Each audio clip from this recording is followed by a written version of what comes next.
Bismillahirrahmanirrahim. Assalamualaikum warahmatullahi wabarakatuh.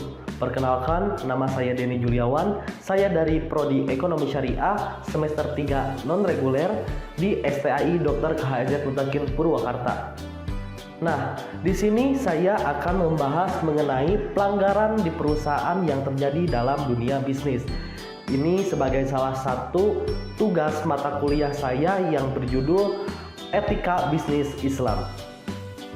Dan perusahaan yang saya bahas adalah perusahaan yang sedang terkenal sekarang, yaitu Mixue.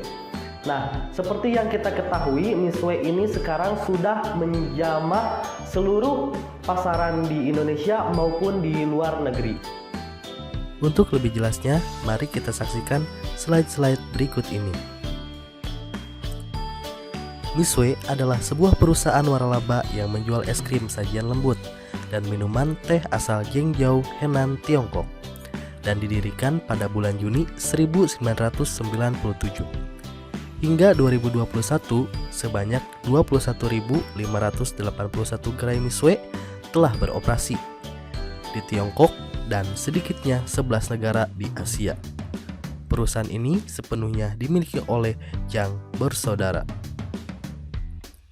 Mixue telah hadir di Indonesia sejak tahun 2020 dengan gerai pertamanya di Cihampelas Walk, Kota Bandung, dan saat ini memiliki lebih dari ratusan gerai di seluruh Indonesia. Pada Juni 1997, Yang Hongqiao, seorang mahasiswa di Universitas Keuangan dan Ekonomi Henan, bekerja paruh waktu di sebuah kios minuman dingin untuk meringankan beban ekonomi keluarga. Pekerjaan tersebut menginspirasi dirinya untuk membuka usahanya sendiri. Ia meminjam uang dari neneknya untuk membuka gerai es serut di kampung halamannya di Zhengzhou, Henan, Tiongkok. Di gerai tersebut, ia menjual beragam rasa es serut, es krim, smoothie, dan kemudian menjual teh susu mutiara. Perjuangan usahanya mengalami banyak kendala hingga memutuskan untuk menutup kedai pertamanya. Pada tahun 1999, ia kembali membuka gerai es yang ia beri nama Mixue Bincang, yang bermakna istana es yang dibangun dengan salju yang manis.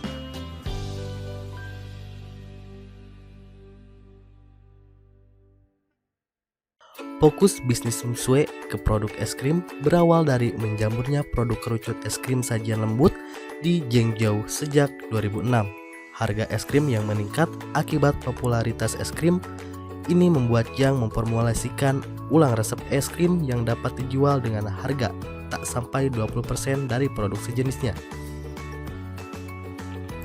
Kesuksesan dalam menjual es krim membuat ia memutuskan untuk memulai bisnis waralaba sejak 2008. Sejak tahun 2010-an, Mixue mulai berdiri sebagai perusahaan sendiri dengan mengembangkan skema waralaba ke wilayah lainnya di seantero Tiongkok. Mixue juga mengoperasikan pusat penelitian dan pengembangan di wilayah lainnya di Henan. Perusahaan ini juga membangun pusat pergudangan dan logistik sehingga biaya rantai produksi yang dikeluarkan dapat serendah mungkin. Pada 2022, Mixue Bincang berencana untuk memulai penawaran umum perdana saham di Bursa Efek Shenzhen. Hingga Maret 2022, sedikitnya 21.000 gerai Mixue telah beroperasi di lebih 11 negara Asia. Sebagian besar berasal dari belasan ribu gerai yang telah beroperasi di Tiongkok. Ditambah dengan ribuan gerai lainnya yang dibuka sejak tahun 2020-an di beberapa negara Asia Tenggara. Mixue memulai ekspansi bisnis luar negerinya di Vietnam pada 2018 dengan gerai pertamanya berlokasi di Hanoi, ibu kota negara itu. Per 2022, sedikitnya 350 gerai Mixue telah beroperasi di Vietnam. Di Indonesia, Mixue melalui PT Ginseng Pacific Trading membuka gerai pertamanya di pusat perbelanjaan Cihampelas Walk, Kota Bandung, dan berekspansi melalui skema waralaba di wilayah lainnya di Pulau Jawa, Sumatera, Kalimantan, Sulawesi, dan Nusa Tenggara hingga tahun 2022. Perkiraan analis Bismin Momentum Book Asia, sedikitnya 317 gerai Mixue telah beroperasi di negara ini hingga Maret 2022. Mitsui juga membuka puluhan gerai lainnya di negara Asia seperti Malaysia, Singapura, Thailand, Kamboja, Laos, dan Myanmar. Pada akhir 2022, Mitsui memulai operasi bisnis di Korea Selatan dan Jepang. Setelah melakukan rebranding pada 2018, Mitsui memperkenalkan maskot bernama King, berupa manusia salju dengan mahkota jubah merah dan tongkat es krim. Maskot ini menghiasi ornamen di luar dan dalam gerai Mitsui. Snow King juga dijadikan cenderamata yang dijual di setiap gerai. Pada 2021, Mitsui meluncurkan video musik lagu I Love You, You Love Me sebagai bagian dari kampanye Mitsui. Lagu ini diadaptasi dari lagu pertunjukan minstrel Amerika Serikat berjudul Oh Susanna karya Stephen Foster pada abad ke-19. Pada Mei 2021, media setempat melaporkan telah terjadi manipulasi tanggal kadaluarsa, yaitu bahan baku produksi di 3 gerai Mitsui di Jingzhou, Jinan, dan Wuhan. Media tersebut juga melaporkan terdapat pelanggaran keamanan akibat menggunakan bahan baku cair dari sisa produksi hari sebelumnya. Mitsui kemudian meminta maaf atas kejadian tersebut dan memerintahkan pengelola gerai untuk menghentikan operasional untuk dilakukan inspeksi oleh pemerintah.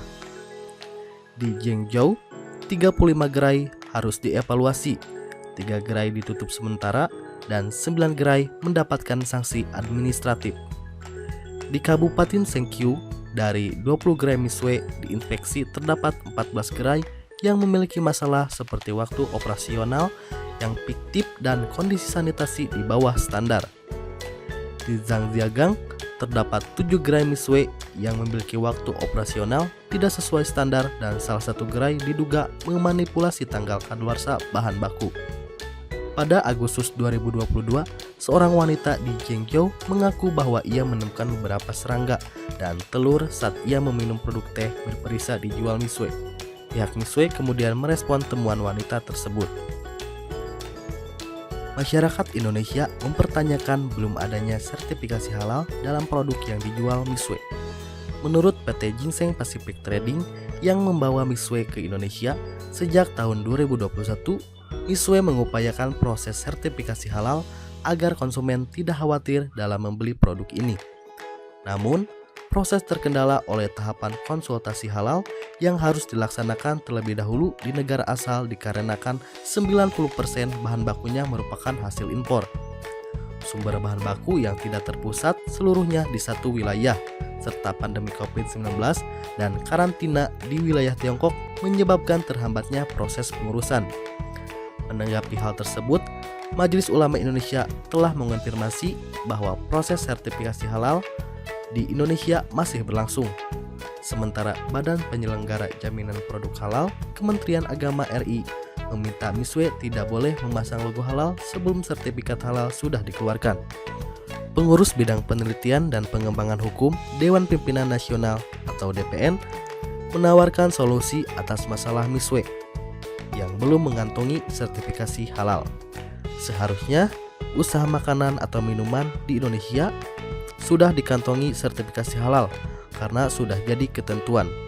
Menurutnya, label halal sangat penting untuk makanan dan minuman yang beredar di Indonesia sehingga konsumen merasa yakin dan aman. Menurut YouTuber Raymond Chin menyebutkan bahwa Mitsui bukanlah perusahaan es krim, melainkan perusahaan supply chains. Kenapa bisa dikatakan demikian? Berikut penjelasannya. Raymond Chin membedah laporan keuangan Mitsui. Pendapatan mereka dari penjualan es krim itu kurang dari 1%. Mayoritas pendapatan Mitsui itu dari menjual bahan baku dan packaging. Dalam 3-5 tahun, mereka bisa grow secepat ini. Mereka bisa mengalahkan McDonald dari jumlah outlet. Bagaimana mereka bisa cuan dengan harga jual yang di bawah rata-rata? Jawabannya cuma satu, economic of scale. Mereka merupakan perusahaan es krim Cina pertama yang memiliki 10.000 cabang di seluruh dunia. 72% itu dari ingredients, 15% dari packaging, sisa yang lainnya kecil banget. Jualan es krim mereka aja di bawah 1%. Gaji karyawan 4% dari total semua pengeluaran. Kok bisa? Ini yang bikin Mitsui menjadi perusahaan supply chain, bukan perusahaan F&B. Apakah Misue akan menaikkan harga mereka? Mungkin, tapi bakal pelan-pelan sampai kalian pun gak sadar harganya naik. Gimana cara mereka jualan? Skemanya sangat unik. Mereka franchise friendly banget. Kita gak bagi hasil sama sekali ke Misue, kita beli itu kita punya sendiri. Kesimpulannya apa untuk sistem franchise-nya? Yang pertama, tidak bagi hasil. Yang kedua, manajemen tok sendiri. Yang ketiga, desain dan kontraktor harus dari Misue itu sendiri. Yang keempat, kontrak kerja 3 tahun. Kalau mau perpanjang gak usah bayar, cukup bayar manajemen fee, biaya franchise Misue, deposit 40 juta, biaya manajemen, ibu kota provinsi 24 juta per tahun, daerah lain 18 juta per tahun. Biaya pelatihan 3 juta per 2 orang. Biaya mesin dan peralatan 170 juta. Mesin menjadi hak milik. Renovasi 200 sampai 300 jutaan. Biaya paket bahan baku awal 100 juta. Estimasi total sekitar 700 juta. Itu semua di luar bahan makanan. Jadi kalau seandainya kalian mau jualan Misue, itu kalian butuh bahannya harus beli sendiri dari Misue. Dan itu kita tanggung semua plus ingredients untuk 2 minggu. Dari modal ini sudah terlihat kenapa Misue 80% pendapatannya bisa dari bahan baku dan mesin. Karena sistem franchise-nya kayak gitu. Mereka bikin kita bergantung ke Misue. Kalau mau jualan bahan bakunya harus beli dari Misue itu sendiri. Itulah kenapa mereka disebut supply chain company, bukan perusahaan es krim. Dari sini kita bisa ambil kesimpulan bahwa strategi bisnis Misue atau bisnis F&B tidak melulu tentang menjual makanan. Misue membuktikan hal itu dengan menjual bahan baku dan packagingnya mereka kepada para franchisee. Dan untuk label halal, Indonesia sangat penting untuk makanan dan minuman karena di Indonesia sudah menjadi ketentuan sehingga konsumen merasa yakin dan aman. Mungkin hanya sekian yang dapat saya paparkan mengenai masalah atau kontroversi di perusahaan. Kurang lebihnya mohon maaf. Terima kasih. Wassalamualaikum warahmatullahi wabarakatuh.